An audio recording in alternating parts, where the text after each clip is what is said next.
And so we are recording. We have Kellie Tollifson here from NARPM. I'm going to give her the floor to give us a quick update. Kellie, introduce us and kind of give us a few minutes of what's going on in the world. Sure. Hi. Thanks for having me, Brad. And hi, Matt. Good to see you too. So yeah, president of NARPM, we've been hitting it fast and furious, just like all the other associations and groups out there that are trying to support their members. Couple things that on the top of minds of most people is this legislation action that's coming out of DC. I'm from Washington, the Seattle area. So when I say Washington, I think Washington State. The rest of the country thinks Washington, the other Washington. So Tyler Craddock, our governmental affairs director, has been working diligently, endless hours, putting forth what we think is important out there as property managers. There was a lot of information out from the other association of that handles real estate, National Association of Realtors as well. We are just trying to get some clarification on what it means for tenants, housing. To us, this is housing, immediate housing needs. And what does it mean to us in getting clarification on what we can do, especially as we go shelter in place more locations. We're here in Washington. We got shelter in place as of last night. California has been on shelter in place. Although I have to say, Governor Inslee from Washington is saying it's stay home, stay safe, or stay home, stay healthy instead of sheltering in place. And maybe it's a little warmer and friendlier there. But what is it that we can and can't do as property managers? And so we're looking for clarification on that in DC. And Tyler's going to be coming out with a video once he gets clarification and can read through the 800-page document that's coming out of DC and decipher that. That's going to be a long video. Well, hopefully he's going to shorten it down to a couple minutes so we can all hear it and not, and understand it and understand what we can and can't do. I know there's tons of tenants out there asking their managers, can I move out? Can I move in? To us, this is an immediate housing and residential need. So we think we should be able to continue as long as we're practicing those safe distances and the social distancing and all that, and we're not, having it with a group of people. In our company, we've developed a way to do a complete move-in without ever seeing another person. We're doing any showings that we have done, and where our agent goes, opens the house, wipes it down, leaves all the information on the counter, asks the tenant to wait in their car until they come back out. Prospective tenant goes in, she waits out by, our agent waits by her car. They do hand signals, yes or no, and then correspondence goes either texting or phone from there. So We've been doing our diligence, and I'm really proud of our team for having come up with the process. Yeah, it's like thumbs up, thumbs down. I don't want it. I want it. Yeah. Let's talk about that, because we're coming up on the end of the month and the shelter in place. We had some residents reach out today. It's interesting you brought that up and said, hey, we're under the shelter in place. Are we allowed to move? We don't think we're allowed to move. One of them said they're friends with the mayor, and the mayor told them they're not allowed to move. So what do you have any idea what the answer to that question is, or is that something we need to find out from Tyler in the upcoming days? So I'm not sure if it's going to be a federally mandated edict, or if it's going to be on the local level. I guess if someone's friend with the mayor, I might abide by the mayor. I know our MLS service is putting things out. I think there's a debate on if you're moving and you can get a truck or find some way to move your belongings, and you're doing it with just you and your household, and you're not gathering, in my interpretation, that would be following the rules. But in someone else's interpretation, it might not be. So I think everybody has to make that decision for themselves. We are continuing using those safe practices to get people into the houses that they need to move into, or else they could be homeless. One of the big things we're seeing here is the line in the sand of essential versus non-essential. And that might have been something we're talking about here. And so I'm watching another Facebook group called Shift Talk, SHIFT, okay, talk. and the agents on there, it's all realtors. And they're all like, it's like the Armageddon over there, because they're identifying that the market has completely shifted overnight practically, where there is nobody doing sales. And if they're doing sales, it's a very difficult thing. I mean, they're doing mobile notary outside of the home on a stand-up bench where people are signing, you know, they're standing apart from each other and they have gloves on and masks and they're signing mobile notary. I mean, it is absolutely insane. And so what's interesting, so property managers out there, you should feel good about this. You know, we're tackling this in a legitimate way, going about it as business owners. The real estate community out there, the realtors, they're thinking they can just prospect through this. They're thinking they can just make a few more calls and all will be okay. I mean, that's the stuff I'm reading on these boards. And so they're in a total state of denial. And you're going to see a lot of them want to jump over to our world. Absolutely, yeah. Once they start to figure that, you know, the sales are dead. Okay, I mean, it might not be dead. Okay, I don't want to mean, you know, I think they're going to continue to do sales. And what's interesting in a market that goes down is investors like that might be sitting and listening to this right now. Matt's one, I'm one, Kelly, I know you're one, is we investors will create the basement, right? The basement will be us. We will be the basement, meaning that when the investors say, I'm all in to buy that $200,000 home, that was $200,000 home, you know, a week ago, a month ago, and now you're selling it for 180, 150, I'm all in to get on that thing. And so we're going to be creating the basement with our investors. So naturally the market will self-correct. So that's a lot of gibberish. Matt, go ahead. Yeah, let's talk. While we have Kelly here, I'd love to know more about what NARPM's doing to kind of empower its constituents to, I know y'all launched a new website. I know we have Tyler. So I'd love you to start with the website. I know I saw something on my email about that. Yeah, so we've been talking for at least a couple weeks regularly. And when I say we, Gail, our CEO, and OMG, our management company, a management group, and Scott Abernathy, our president-elect, and the board of directors have been in communication with how best can we serve our members in this moment. And, you know, we have these core values, I guess, and it's networking is one of them, which I think we have all seen within the NARPM community has just on steroids with as much, the listserv enrollment's gone up, our Facebook discussion group has gone up, all the conversations. I've been in touch with people that I usually just see once or twice a year over the phone. The networking has been amazing. Our education, we're doing our best to push whatever education we can regarding this through that resource page that you mentioned, Matt. And we came up with this idea. For me personally, I love Facebook, but for me, it's more of a social thing. I look at some of these groups, but it's so overwhelming and the information is coming so fast and furious that I couldn't keep up on the feed. And so I finally, Gail and I were talking, I said, let's try to put together something. And she had already been talking about it, a resource page, one location where a NARPM member can go, and it's a benefit of membership, to find all these different things. And then we've classified it into 3 different groups, like what's going on governmentally, what are members sharing to different members, and you can click on it through there and get those links. And for me, that's like a calming voice. I don't know about you guys, but the amount of voices coming at me regarding this is overwhelming. And I needed just a calm spot that I could go and seek out what I need when I need it, and not just get it. If I missed it, I felt like, oh my God, I'm missing so much. So we developed the resource page, and that's on our regular narpm.org website for resources COVID-19, I think, or COVID-19 resource page.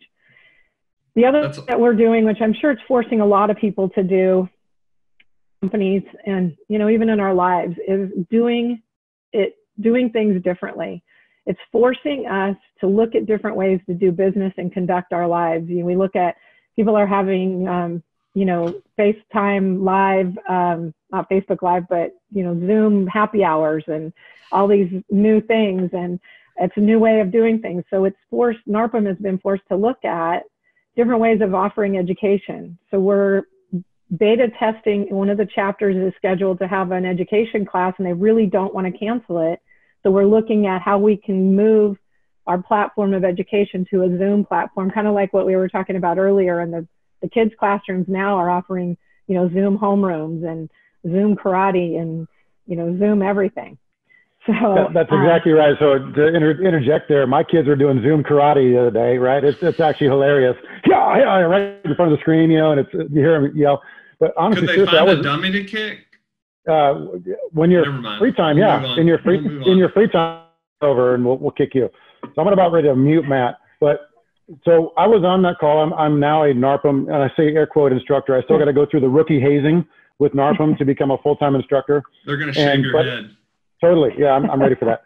But honestly, they are going to start doing Zoom calls, like Zoom type instructions, and they're going to develop a whole itinerary and agenda for that.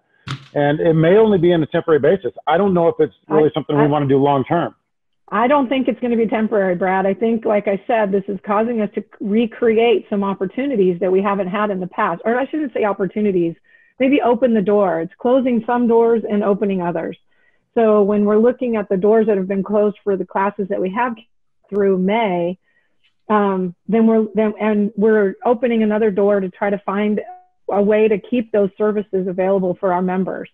You know what? And I talk about the information coming at me, and everywhere we turn, people are talking about this. And in Seattle, when it's really hot outside and not raining, we all talk about it. And then we talk about when it starts raining again. And so I personally need a break from the reality. I understand what's happening and I don't take it lightly, but sometimes I just need to step away.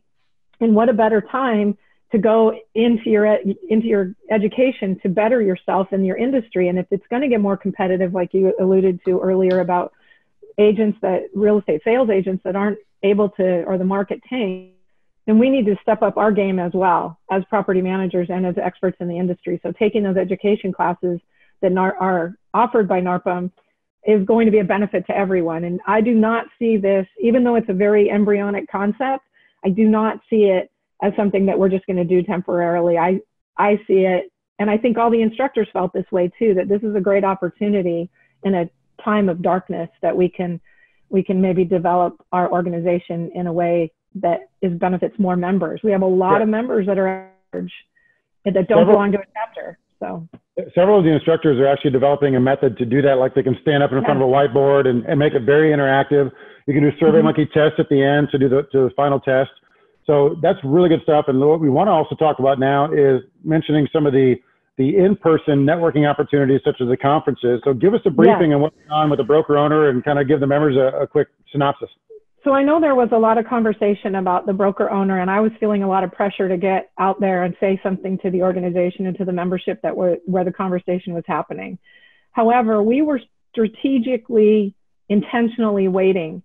We were talking about it. We were looking at our options. We were looking at all the pros and cons. We were looking at it from every angle. We knew that if we canceled with the hotel, it was going to cost us a lot of money. And we were waiting when Governor Ige put out that edict that things were going to slow down in Hawaii. I think it was a Tuesday before our final drop dead day to cancel with the hotel. And so we were looking at that and watching that and waiting for the hotel to cancel us. And did they not do a quarantine for 14 days? Did they not announce that? They did after the hotel already reached out to us. I think what they did they did a travel, some sort of travel restriction. I can't remember exactly what it was. But what it did is it caused the hotel to reach out to us and say, we have to cancel your event. And that's exactly what we were waiting for, and with no penalty. And so we strategically were trying to, retain the members' resources, the resources of the money that we have in the organization. It was going to cost us quite a bit. You've put on a conference, how much it can cost, almost $500,000 if we'd have canceled within 30 days.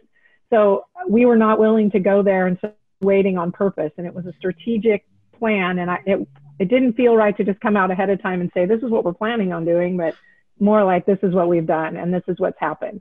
So you were able to also push. Sorry to cut you off, Matt. Do you want to go? Yeah, I was just going to say, and y'all were able to reschedule Damon John too, right? Yes, that's what I was going to say. So it also, in the meantime, we were already talking to the speakers, especially Damon John, because we know what a great asset he is to our having to speak at. A draw. So he will be speaking at our national convention in Amelia Island in the middle of October. So he's committed to that. And we've got that set. We've got a couple of the other speakers that I haven't received word if they've all been confirmed, but we're working on it. We're also looking at taking a lot of the broker owner content and putting it at the national convention as well, and making sure that broker owner, the content in the organization that is in that conference will be available at the national convention. So I'm hoping, you know, fingers crossed that this whole crisis will be behind us by October, and we'll have the best conference ever, because everybody's going to have all this pent up need for face-to-face, eyeball to eyeball, right? Can I make one request? Can you get Damon John 15 minutes with Brad and teach him how to dress? Is that possible? Are you supposed to go to, is it Ubu, his line? You're supposed to dress that way? FUBU. Yeah. Sorry, Damon. Sorry, FUBU. Yeah. I agree with you, Kelly, that I think everyone's going to want to be attending that conference in October in Florida. I'll be there personally to defend my charity golf tournament championship for the third year in a row. Charity golf champion, third year in a row. With an asterisk, but no asterisk, Matt. No. Moving on. So I'm very did you say asterisk, Matthew? Did you say asterisk? I like it. I like it. Don't listen to him. I'm going to mute him. I'm going to mute Matthew. So we're also doing the charity 5K fun run with Citizen Home Solutions and SureVestor. They're also going to be sponsoring that. So shout out to them, because I know Peter Hernandez has been working really hard on making sure that event is still available and going to happen. Yeah. Also sponsored by the BizDev Mastermind. So we're sponsoring that event again. Okay. I'm very upset with Matt last year because he blew by me like I was standing still. Ended up beating me by like 2 minutes or something.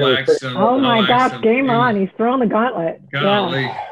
He was smoking past me. So what else can you tell us on the NARPM world? Because those two things a lot of members were concerned of. We didn't want to take a bath in the broker owner. We knew this was sort of strategic. You're just waiting for the hotel to cancel you versus us cancel with the hotel. So very smart play on that. Well done.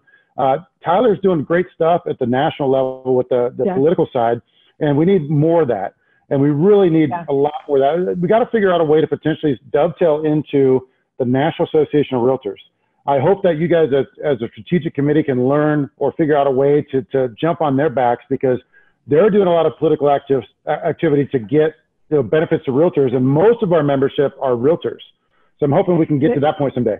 There is, although I'm not sure that the feeling is reciprocal. I'm not a realtor. I don't do sales. We don't do any sales in our office unless it's a client that we've been managing for. But I'm not sure that they feel the same about NARPM.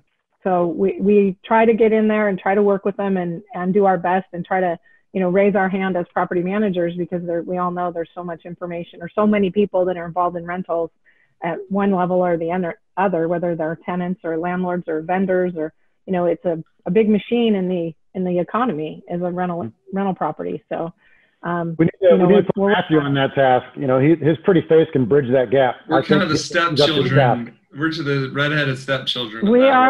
We are definitely treated that way. Yeah, absolutely. But I know Tyler's been just working his butt off getting all the information to us that we need, and all the information out to those in charge in DC as well. I will tell you, I've been super impressed with him. I didn't follow him or know who he was until about 2 weeks ago when he started putting out, and I started getting really interested in this COVID stuff, and he's done an amazing job of getting a lot of information out. So kudos to NARPM for finding him, and he's done an awesome job. Yeah, he's a great addition to our team for sure. Yeah. This is an interesting time that we could address here too, is now that we are going to see a flood of realtors that want to come into the PM community. At least that's my feeling. I think this is going to put some of them out of business for a while. I would think there's going to be some sort of hope that we can get a national standard for property managers into some of the states. Like for the state of Texas, for example, there's very minimal, if any, property management training that is required to become a property manager or act as a property manager. And so I know I'm talking slippery slope regulation stuff, but it's an interesting concept to even just kick around. And we're not going to be able to solve it in the next 11 minutes for what we're going to spend on here. But I think some of us would like to see some of that to maybe weed out some of the weaker property managers that give the industry a difficult name. And so I'm just throwing it out there. There's not going to be an answer that's going to be right, wrong, or other. Let's maybe switch gears and talk about something that we can, at least do something about here in the short term. So Kelly, you mentioned earlier that the state of Washington put all the schools out of business the rest of the school year. So you guys are all going to be staying home. So everyone's been staying home. Well, it wasn't a shelter in place by the governor, but it was highly encouraged that everybody would stop socially gathering and all that kind of thing. And the schools shut down 3 or 4 weeks ago. They tried at-home schools, the at-home project kind of thing, and it wasn't being successful. So they shut everything down, and I don't know what the stat, my kids are grown, so I don't have school-age children. So, but yeah, the kids are home. It's affecting the employees, you know, in all the industries. It's affecting everyone. And so it's a trickle down kind of thing with this, and everything's closed through. I can tell you that the state school system, or at least my son goes to the University of Washington, and everything's going to be online through the end of the year. So most of the colleges, I think almost all the colleges have gone to online school, which is not a reach for them because they have global colleges at most universities, so, or online school at most universities. So that's been interesting. With the shelter in place, you know, one of the things that has been really interesting and we talked about what are we going to do for move-ins and move-outs, but who's going to be the one that's going to clean the carpets for those move-ins and move-outs? And I want to kind of talk a little bit about our vendors if we could. We got national vendors with NARPM that I've been so impressed with the national vendors, NARPM national vendors, that have just reached out to us and said, how can we help? Or I'm doing, like you, Brad, having me on your Facebook Live, you know, how can we help? How can we get people supported out there? And how can we do that? The national NARPM vendors have been so generous and so, I don't know what kind, and welcoming and all that, just putting information out and doing all different kinds of things of how we can run our businesses better and how we can be better property managers during this crisis. On a local level, we've seen a lot of vendors that won't go into the houses anymore, vacant or not. They're just doing the shelter in place, period. Some of them are still doing it because they see their services as essential services in getting houses ready for people that need to move in. And who knows, we may have to turn a house over that hasn't been cleaned, right, to a tenant and put it in the move and say, you know, we're sorry. If you need to move in, we did the best we could with what we had. We just couldn't get it, you know, the blinds aren't cleaned, or, you know, the house wasn't painted on the interior or whatever. So yeah, one of the things I've seen, Kelly, and we're very fortunate to be in this business because so many other businesses are being shut down, is that we kind of fall under that home maintenance services that we're in 8 different markets. So, you know, we're in, at least I know Nashville and Alabama are under shelter in place right now. And home maintenance is one of the first things that keeps mentioning as essential services, because you have people staying at home, the air conditioner breaks, the plumbing breaks. I mean, there's things that need to be done. So I really feel like we're very fortunate to be in this service-based business where we're providing an essential service to people, and we haven't had to shut our businesses down. Right. My business for March is going to do just as well as it would have done had all this stuff not happened. Now we can get into whether everybody's going to pay rent next month, but yeah. But right now things are really good. So I feel really fortunate to be in this business. Absolutely, Matt, and I agree. And our team, we were ready. We have remote employees or people that work for us that are remote, and it seems like we've been working towards this event almost for years, and we just haven't had to really put it in place. So we have a work from home policy that we implemented probably 6 months ago, because we have an HOA division, and in our market, it's competitive that HOA managers want to work from home. So in order to remain competitive, we developed this program, and we just kind of laid it out for the whole team. And the one thing though on the maintenance, you know, we're not going out and fixing garbage disposals necessarily, or any caulking or anything like that.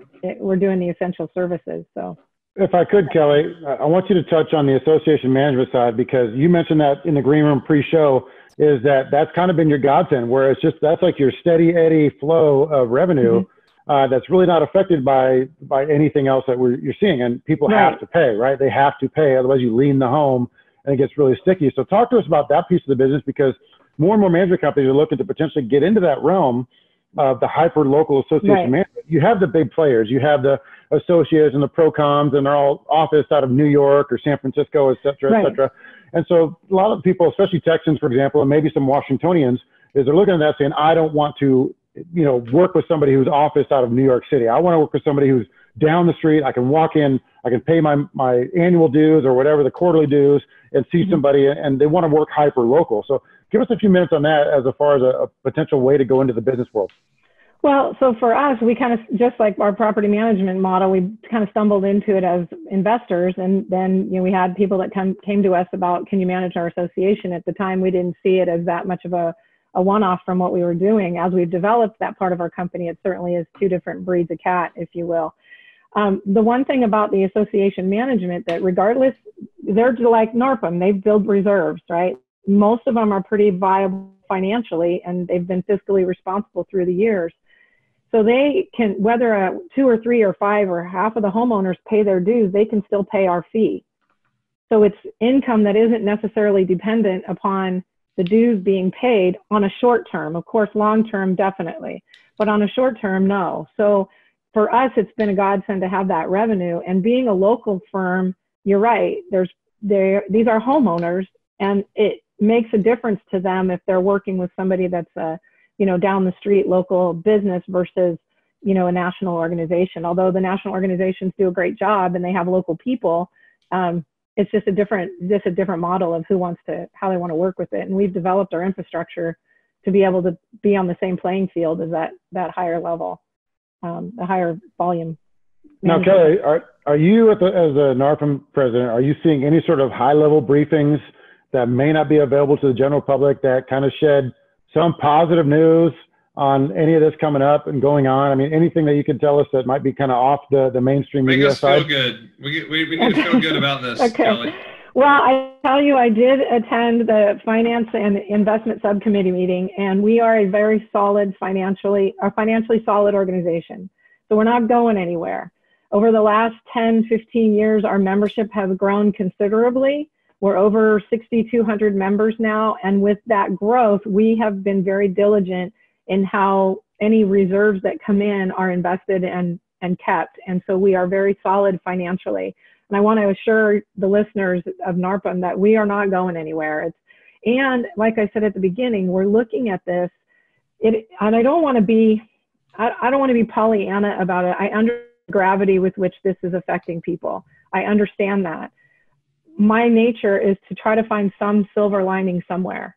And with that said, this whole education thing, the networking that we're doing, the ethical way that we're still conducting business, the professionalism that's going on, just the amount, it's almost like a family coming together and overcoming everything that they're being hit with. And, within NARPM, it's not any big secret. I know you guys know this. Hopefully the listeners that are NARPM members know they can pick up the phone, call any NARPM member and say, hey, I saw you posted that form. Can you tell me a little bit more about it? I don't understand how you did this, or what did you do about that? And you have these conversations. So it's not new news. It's not behind the scenes, but I'm so proud to be a part of this organization and just how we've responded to what's going on out there and to the members. We're trying to hit those needs, as fast as we can. Gail and I and Scott probably have talked at least every week, if not more often, since this happened, and just trying to get a pulse on what else we need to be doing. So I don't know if that's any behind the scenes for you. No, that's great. The only thing I would add, and we're about to have to wrap up, is I want to tell people I am extremely bullish right now on the fact that we're going to get our rent paid, because the stimulus package that appears that it went through the Senate. Now, hopefully it's going to go through the House on Friday. It's going to send money directly to our residents, and any residents that have been either furloughed or laid off are going to get unemployment, and some of them are going to get almost as much money or as much money as they were making as a full-time employee. So I'm very bullish on the fact that we're going to be able to wade through this, and it's not going to be fun. The next 90 days aren't going to be fun, but we've been proactively reaching out to our residents and asking them if they've been furloughed, asking them if they've been laid off, and then directing them to unemployment, directing them to the right resources. And there's just not as many people as I thought in our portfolio. And that's what I'm hearing from others too. I'm reaching out to other property managers. So, and we all kind of think worst case scenario, what happens if everybody doesn't pay rent? I don't think that's going to be the case. So I'm very excited. That was going to be kind of my last word. So I do want to add something to that. So the Senate passed that bill 92-0. unanimously voting for that. When does that ever happen? And I don't like any of the, Republicans or Democrats. So it's interesting to see it all pass without anyone trying to block it for their own special interest. So that was a good sign. The other side of this, Matt, to give you the other side of the coin. Now, I don't know if there's a right answer to any of this because it's all brand new. So we lost a property manager today. And so I called one of the large owners of several homes in that portfolio, and I talked to that investor. I told him about our policy of we are practicing a policy of our policies are in place. So we have not actively reached out to any of our tenants yet to ask them how they're feeling, ask them how they're doing. And Matt has. I applaud you for that, Matt. You did a lot of research on it. And the point is, here's the point. My owner said, no, don't do it. Don't reach out to the tenants. Don't give them any sort of out. Just go with the policy in place, and we'll see what happens when they don't pay. We'll go from there. No right, wrong, or other. Don't start a debate. Don't scream at me, everybody, on the Facebook world. We'll debate right after the show. But that's what my owner said. No, I get it. Okay. I get it. Okay. I get it. All right. Kellie, any parting words while we wrap up? No, I just really appreciate the opportunity, guys. The NARPM platform has just been a fabulous resource for me, and hopefully for the people listening and for you too as well. And just keep looking at that location. That resource page will continually be updating. And I got a call yesterday. We had a broken link on it. They're on it today. So we're keeping that updated. And I think, my big thing is be brave. We got to go out and try new things. And this is a great opportunity. We can look at it, however we need to, but sometimes we just need to be brave. So. Yeah, I appreciate you also attending the Property Management Mastermind Conference. To give you a quick little tidbit, we had half of the attendees sign up and pay already for next year. And so I'm hoping to see you in Florida at your charity golf event. Hopefully we're past through the social distancing stuff and give you a big hug. It's all going to be fine. Yes. Are you talking to me or Kellie? Both. Okay, good. Looking forward to that. All right, gang, I appreciate you guys coming on, and let's hope for better news in the coming weeks, days, and appreciate you all being here. Thank you so much, and take care. All right, thanks Brad.